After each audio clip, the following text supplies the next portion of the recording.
বন্ধুরা, এখন প্রচুর বৃষ্টি হয়েছে। বৃষ্টি হওয়ার পরে অনেক ড্রেনের মধ্যে অনেক পানি হয়েছে। আর চতুর্দিকে দেখতে পাচ্ছেন, এই যে জমিটা রয়েছে, চতুর্দিকে জমি জমা মানুষের রয়েছে এবং অনেক মানুষ কাজ করতেছে।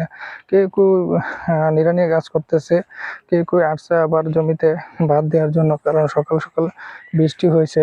এই যে আপনারা দেখতে পাচ্ছেন, এই চতুর্দিকে 300 থেকে 400 বিঘা জমি রয়েছে।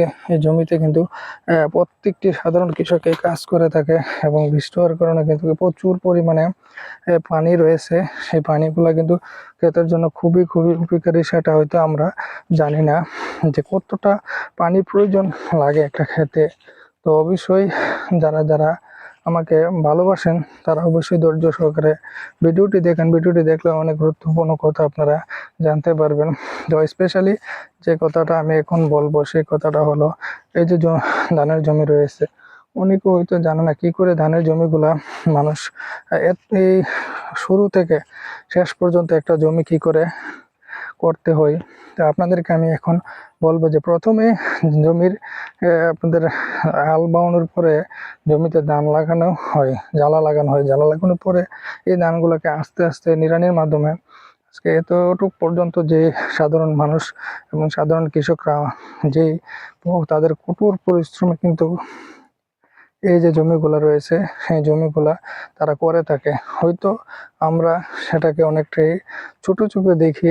যে আমাদের উচিত যে প্রত্যেকের এই কাজটাকে ছোট চোখে না দেখে এবং আমরা আমাদের দেশের সোনার কৃষকদেরকে তাদের সঠিক সম্মান দিয়ে সামনে যেহেতু তারা আরো ভালো ভালো এই ফসল উৎপাদন করতে পারে এবং ফসলাদি বিপুল পরিমাণে ফসল যাতে উৎপাদন করতে পারে, তাদেরকে উৎসাহ দিয়ে আমাদের উচিত তাদেরকে সামনে এগিয়ে নেওয়া।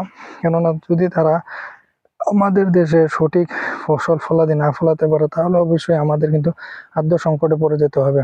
আমাদের উচিত প্রত্যেকটি জনগণকে এবং প্রত্যেকটি মানুষকে উচিত আমাদের দেশে কৃষকদের পাশে দাঁড়ানো। এই যে দেখেন কি পরিমাণে পানির স্রোত রয়েছে, দেখতে পাচ্ছেন কি পরিমাণে পানির স্রোত।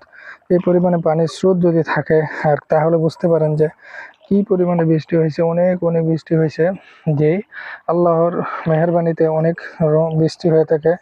তো কিছুদিন বৃষ্টি হয়েছিল না, তাই কিন্তু ক্ষেতের অবস্থা অনেকটাই খারাপ ছিল। এখন বৃষ্টি হয়েছে আল্লাহর রহমতে, ক্ষেতের যে জমিগুলো রয়েছে সেগুলো কিন্তু এখন পানি কিন্তু ভরে টইটুম্বর হয়ে গেছে। আশা করি এই যে জমিগুলো রয়েছে সেই জমিগুলো কিন্তু সঠিকভাবে এখন কিন্তু ধানের যে ফলনটা সেই ফলনটা কিন্তু হয়ে যাবে আল্লাহর রহমতে।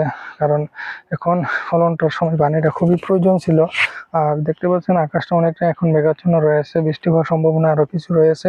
তো আর একটুকু বৃষ্টি হলে মনে হয় যে ধানের যে জমিগুলো রয়েছে প্রত্যেকটি এই জমির জন্য কিন্তু ভালো হবে। কারণ এখন প্রচুর পরিমাণে বৃষ্টির প্রয়োজন এবং পানিরও প্রয়োজন রয়েছে। তাই কিন্তু এখন এই যে দেখতে পাচ্ছেন অনেকে কাজও করতেছে এখন, কারণ বৃষ্টি হইতেছে। বৃষ্টির পরে কিন্তু কাজ করতে অনেকেরই ভালো লাগে, কারণ রৌদ্র নাই, আকাশটা মেঘাচ্ছন্ন।